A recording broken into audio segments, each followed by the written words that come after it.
Hello guys! Welcome back to my YouTube channel. Ito po ang Ipamalas TV na nagbibigay ng idea at kaalaman. Isang video na naman ipapamalas ko sa inyo. Ito ay ang pagtanim ng gabi o taro. Tuturo ko sa inyo step by step kung paano ang pagtanim nito. At yung mga gandang variety. Kaya maaga tayo ngayon. Kaya sa paligid natin ay may pagpa para hindi tayo abuti ng init sa ating taniman. Ayan, guys. At shoutout nga pala guys sa mga sumusuporta sa ating mga video. At sa mga bago nating viewers, welcome po sa inyo. Maraming salamat po. Kaya guys, huwag natin guys kalilimutan na mag-subscribe at i-like and share guys. Share natin guys ito sa iba nating mga kakilala o yung mga mahihilig magtanim para matuto sila. Ayan guys. At pakipindot na rin guys ang notification bell para updated kayo sa ating mga video. Ayan, para marami pa tayong gawing kapakipakinabang ng mga video na kakapakinabangan ng iba natin mga kababayan. Okay guys, punta na tayo sa ating taniman. Okay guys, bago tayo magsimula ng ating pagtatanim ng ating gabi, linisin muna ang ating area, ang ating pagtataniman. Ayan. At gaya nga itong ginawa ko guys, tayo ay nagbutas na, iniready na natin yung ating pagtataniman na lupa. Ayan.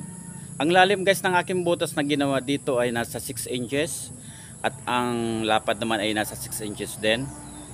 Ayan guys, ating na-ready na yung mga ating tataniman. Ayan, at nilinis na rin natin to. Para ang pagtatanim natin guys, dire-diretso, hindi tayo maaabala. Para pag tayo magsisimulang pagtanim, sige lang tayo ng tanim. Lagay lang tayo ng lagay sa butas ng gabi Okay guys, at kailangan natin i-prepare ang lupang ating pagtataniman. Ayan. Okay guys, ipapakita ko sa inyo yung dalawang variety na ating itatanim na gabi guys. Ayan. Ito guys yung suhi na kung natatandaan nyo yung una kong video, ito guys yung mga suhi nila. Ayan. Ito ang gagawin nating pantanim Ayan. May dalawang variety tayong itatanim guys na gabi, na ito ay talagang subok na natin na itinatanim. Kasi ang gabing ito guys ay talagang mga lumalaki ang laman.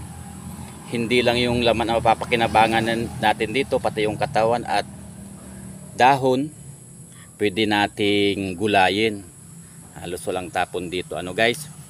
At ang laman nito ay napakasarap sa sinigang o gawin nating sahog sa bilo-bilo o ginataan. Ayan guys. May maraming klase kasi guys na variety ang gabi. May mga gabi naman na talagang hindi lumalaki ang laman. Suhi lang ng siyang suhi pero walang laman to. Napakaliliit. Ang napapakinabangan lang naman doon sa ganong gabi yung dahon lang. At may mga gabi rin naman guys na makati ang kanyang dahon. Kaya ayan guys.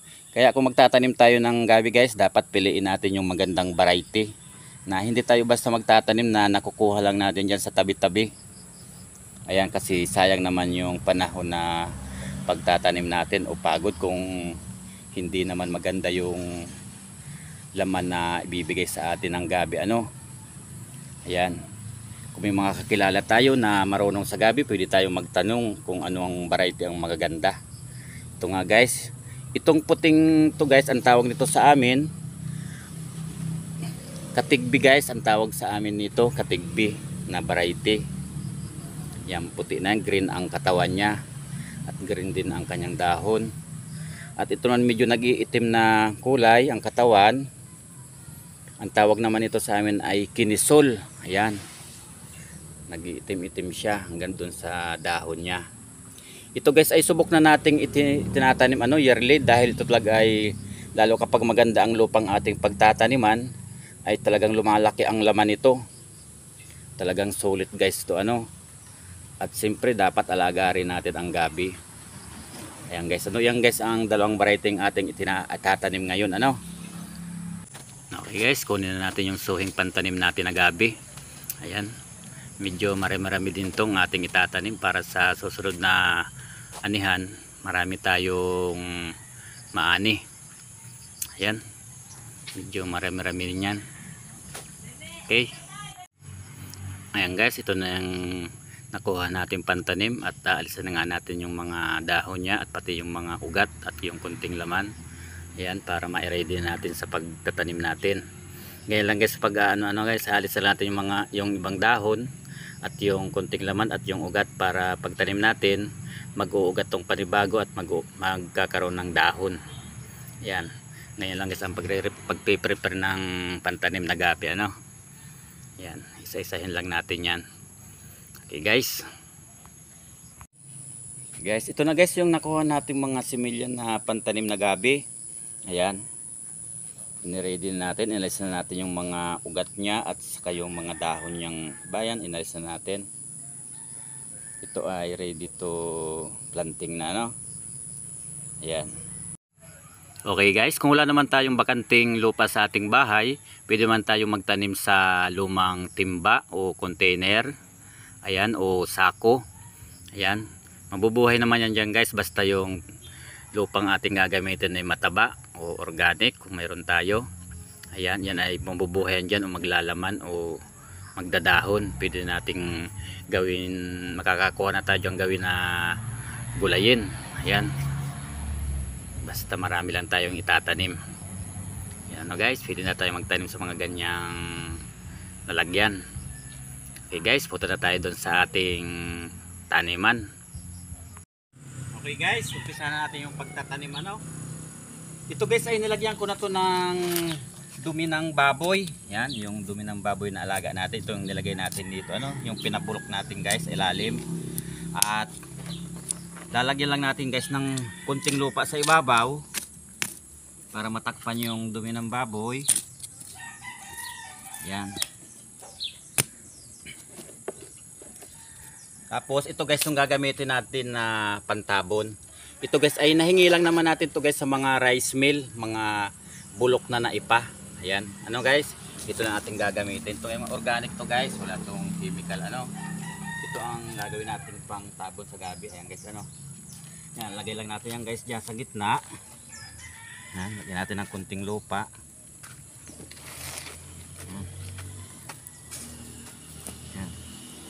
Natin lagyan itong pinabulok na ipa ng palay, ano guys.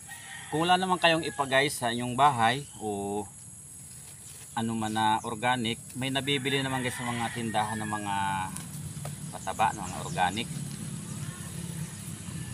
At yung mga, pwede naman guys yung mga pinabulok na mga dahon o kung anong mayroon na sa ating bahay, pwede natin ilagay dito. Ayan.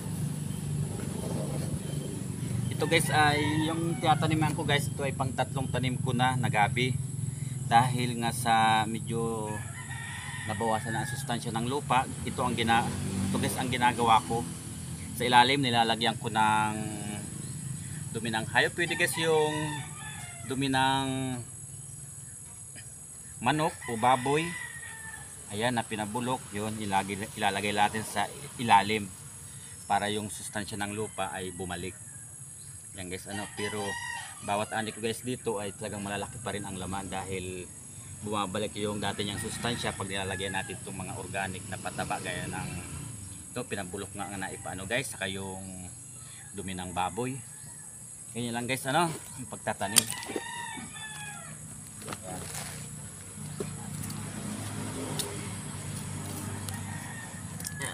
Yan natin ng kunting lupa yan. Ito guys ay mga nilagyan ko na to ng mga organic, kaya pagtatanim natin ay tuloy-tuloy lang. Ang organic naman guys ay wala naman tong over.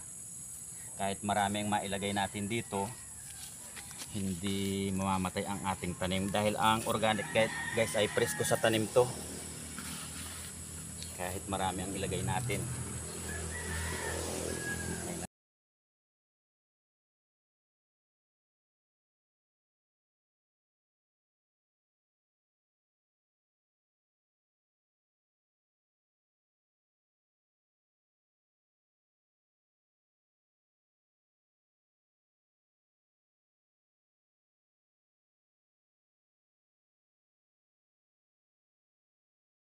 Okay guys, tapos na tayong magtanim. Ayan, naitanim na natin lahat ng gabi. Ganyan lang naman guys ang sekreto sa pagtatanim. Kailangan talaga natin ng organic o kung anong mayroon sa atin na organic na pataba. Pwede na gamitin natin yung sa ating gabi. Ganyan lang guys ang ating sekreto, ano. Lalo kapag medyo mahina ang sustansya ng lupa, yan lang. Lagyan natin ng organic at saka laging malinis guys. Ayan. Ayan guys, ano, kung nagustuhan nyo guys ang ating video, paki-subscribe and like and share na lang guys, at paki-pindot ang notification bell parang updated kayo sa ating video. Okay guys, maraming salamat. Hanggang dito na lang ang Pamalas TV na nagbibigay ng idea at kaalaman. Bye bye.